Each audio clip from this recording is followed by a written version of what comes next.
नमस्कार, मेरा नाम है जूही और आप देख रहे हैं ध्येय टीवी। आप सभी का बहुत बहुत स्वागत है शब्दांजलि के 15वें एपिसोड में। तो चलिए शुरू करते हैं और लेते हैं आज का पहला शब्द। आज का पहला शब्द है निपाह वायरस। बीते दिनों केरल में निपाह वायरस से संक्रमित व्यक्तियों में बढ़ोतरी के चलते स्कूल और बैंक बंद करने के आदेश दिए गए हैं। निपाह वायरस की पहचान पहली बार साल 1999 में मलेशिया और सिंगापुर में लोगों में की गई थी, जबकि केरल में साल 2018 में पहली बार इस वायरस की पुष्टि हुई थी। विश्व स्वास्थ्य संगठन WHO के मुताबिक निपाह वायरस जानवरों, विशेषकर सुअर, चमगादड़ और संक्रमित व्यक्ति के शरीर के तरल पदार्थ के संपर्क में आने से फैलता है। इससे ग्रसित व्यक्तियों में मृत्यु दर 75% तक हो सकती है। इस वायरस के लिए अब तक ना तो कोई दवा है और ना ही कोई वैक्सीन, जिसके चलते बचाव से ही सुरक्षा संभव है। आज का दूसरा शब्द है ऑपरेशन पोलो। बीते 13 सितंबर को ऑपरेशन पोलो की 75वीं वर्षगांठ मनाई गई। इस दिन सैन्य कार्यवाही के बलबूते हैदराबाद जैसी बड़ी देसी रियासत को भारत में मिलाया गया था। दक्कन में स्थित सबसे अधिक आबादी वाले और सबसे अमीर राज्यों में से एक हैदराबाद ने 15 अगस्त 1947 के बाद स्वतंत्र रहने का निर्णय लिया था। इसमें औरंगाबाद और गुलबर्गा सहित 17 जिले शामिल थे। बहुसंख्यक हिंदू आबादी वाले इस राज्य का प्रशासन लगभग पूरी तरह से मुस्लिम शासकों द्वारा चलाया जाता था। पाकिस्तान के साथ कोई साझा सीमा नहीं होने के बावजूद इस बात की पूरी संभावना थी कि यहाँ के निजाम उस देश के साथ भाईचारापूर्ण संबंध रखेंगे, जिसके मद्देनजर ये भारत की एकता के लिए बड़ा खतरा साबित हो सकता था, जिसके समाधान के लिए तत्कालीन गृह मंत्री सरदार पटेल ने सैन्य कार्यवाही का सहारा लेकर इसे भारत में शामिल किया था। इसी सैन्य कार्यवाही को ऑपरेशन पोलो का नाम दिया गया था। आज का तीसरा शब्द है C-295MW। भारत को बीते 13 सितंबर 2023 स्पेन से पहला C-295MW परिवहन विमान मिल गया।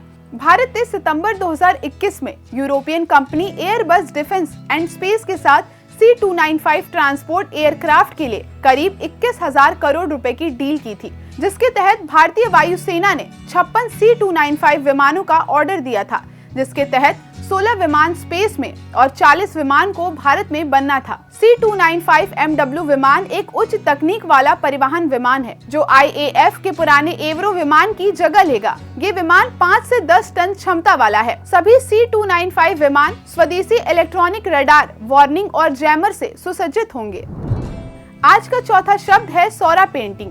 जनजातीय मामलों के मंत्रालय के अधीन टाइफेड ने G20 शिखर सम्मेलन में भारत की जनजातीय विरासत का प्रदर्शन किया गया, जिसमें सौरा पेंटिंग को भी शामिल किया गया था।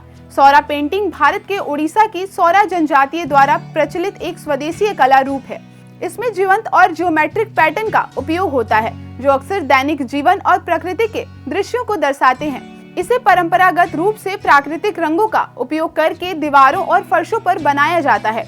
बदलते समय के दौरान अब सौरा पेंटिंग कैनवास और अन्य समकालीन माध्यमों पर भी बनाई जाती है। ये पेंटिंग पर्यावरण के साथ सौरा जनजाति के आध्यात्मिक और सांस्कृतिक संबंध को उजागर करती है। आज का पांचवा शब्द है पर्ल बाजरा। एक नई स्टडी के मुताबिक भारत के पर्ल मिलेट यानी मोती बाजरा के उत्पादन क्षेत्र में साल 1998 से लेकर 2017 के बीच बदलाव देखा गया है। अब ये पूर्वी राजस्थान और हरियाणा के 18 जिलों की तरह शिफ्ट हो गया है। भारत वर्षा पैटर्न और मिट्टी के प्रकार के आधार पर बाजरा खेती क्षेत्रों को वर्गीकृत करता है। आपको बता दें कि भारत और अफ्रीका में बाजरा एक लोकप्रिय खाद्य फसल है। ये देश के शुष्क और गर्म उत्तर पश्चिमी और पश्चिमी भागों की वर्षा आधारित खरीफ फसल है। इसकी सबसे खास बात यह है कि इसे सूखे वाले क्षेत्रों में उगाया जा सकता है।